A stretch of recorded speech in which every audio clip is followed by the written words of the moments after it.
Good morning, 8th class.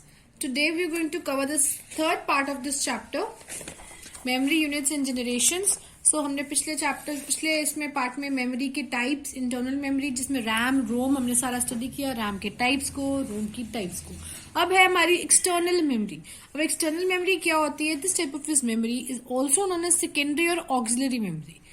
Secondary memory या auxiliary memory ये non volatile होती है. नॉन वॉलेटाइल का मतलब जो हमारी परमानेंट होती है, जो परमानेंट होती है नेचर में, जो डाटा इरेज नहीं करती है, even then the power is off. So it is slower than the main memory. ये स्लो होती है मेन मेमोरी से. They are used for storing data and information permanently. तो permanent storage is there. CPU does not access these memories directly. जो CPU है वो directly इस memory को access नहीं करता. CPU does not access these memories directly. तो directly secondary memory को access नहीं करता CPU. They are accessed via input and output. तो अगर हमारा CPU है तो CPU जो है वो input output devices के through हमारी secondary memory को access करता है. But CPU has a direct access to primary memory. Contents of secondary memories are first transferred to main memory. अगर हमें secondary memory से कुछ चाहिए तो वो पहले primary memory में जाता है, फिर यहाँ से CPU उसको assess करते हैं. Directly या secondary memory से IO में जाता है, फिर उसके बाद CPU उसको assess करता है. Directly assessing is not possible. For example, hard disk, CD-ROM and DVD ये सारी external memory की examples हैं.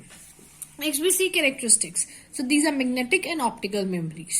बैकअप और रीयूजेबल मेमोरी है. बैकअप होता है परमानेंट स्टोरेज, इसलिए बैकअप हम इसके अंदर ले सकते हैं. रीयूजेबल है, कभी भी आप अपना डाटा डिलीट करके नया डाटा ऐड ऑन कर सकते हो. Non volatile, data is permanently stored even if the power is सब. रिलायबल, ये ज्यादा रिलायबल है. क्यों? क्योंकि इसमें डाटा आपका परमानेंटली स्टोर्ड है, इसकी स्टेबिलिटी ज्यादा है. कन्वीनियंस, कंप्यूटर सॉफ्टवेयर के अकॉर्डिंगली बहुत ज्यादा कन्वीनियंट है और बड़ा इजीली हमारा इसके साथ काम हो सकता है, इजीली लोकेटेबल होती है. कैपेसिटी, ज्यादा बड़ी कैपेसिटी होती है as compare to main memory.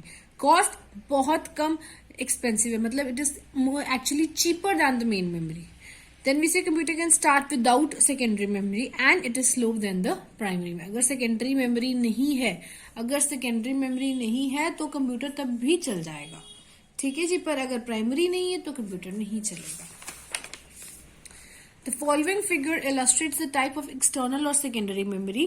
अब यहाँ पे हमने उसके टाइप्स है. Sequential, नेक्स्ट फर्स्ट सिक्वेंशियल जो है, सिक्वेंशियल का मतलब है one after the other, sequence की फॉर्म में.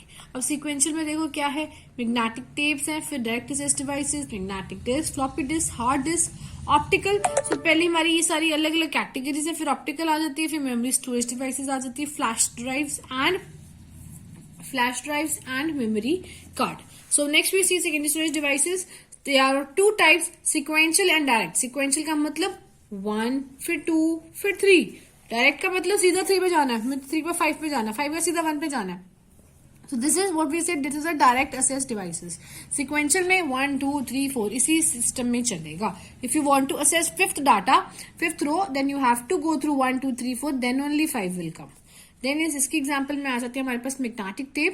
इसके अंदर 3 कैटेगरीज और आ जाती है, magnetic disk, optical disk and memory storage devices. जिसके आगे floppy in hard disk, CD-ROM, WOM, CD, RW that is read write, DVD, flash drive and memory card.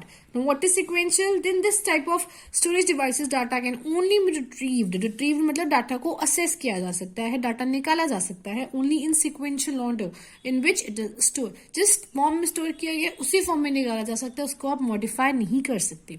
These are suitable for sequential processing applications where most of the data records need to be processed done one after the other. तो processing is done one after the other. Only one process is taken at a time. और इसकी example आ जाती है हमारे पास magnetic tape. Data storage capacity क्या है? Amount of data that can be stored on a given length of tape. जितनी tape की लेंथ है जितना डाटा उस पर स्टोर हो जाएगा. इसको मेजर किसके साथ करते हैं? BPI, बाइट्स पर इंच. स्टोरेज कैपेसिटी कैसे निकाली जाती है?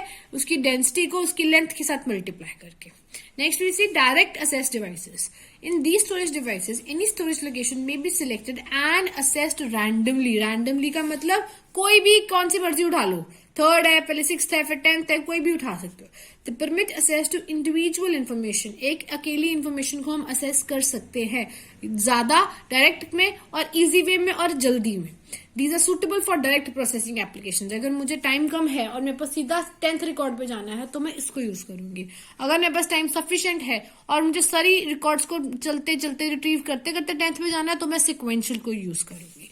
इसकी एग्जाम्पल्स आ जाती हैं online ticket, online banking, magnetic optical, magneto optical disk, ये सारी इसकी एग्जाम्पल्स आ जाती हैं। Next we see physical structure of magnetic disk. Physical structure of magnetic disk, इसमें हम देखते हैं कि किस तरह से मैग्नेटिक डिस्क बनी कैसे होती है।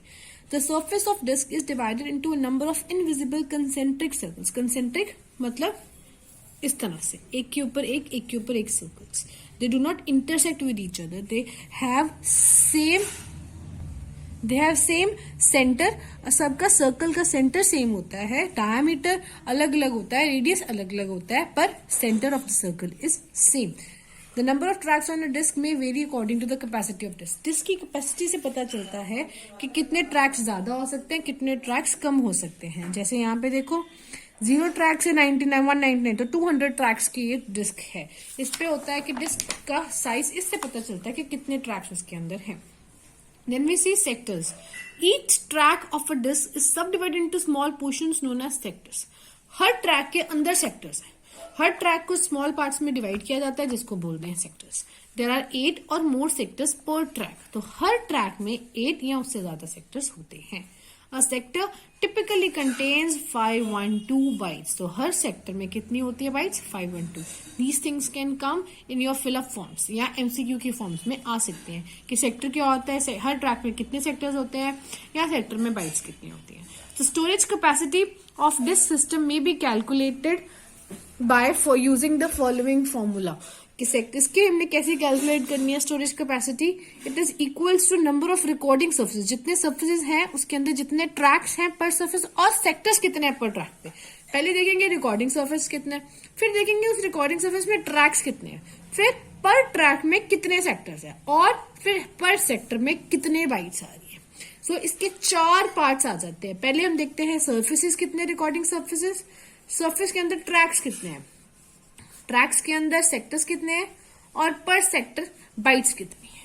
तो इसको सबको मल्टीप्लाई करके we get the storage capacity of a disc.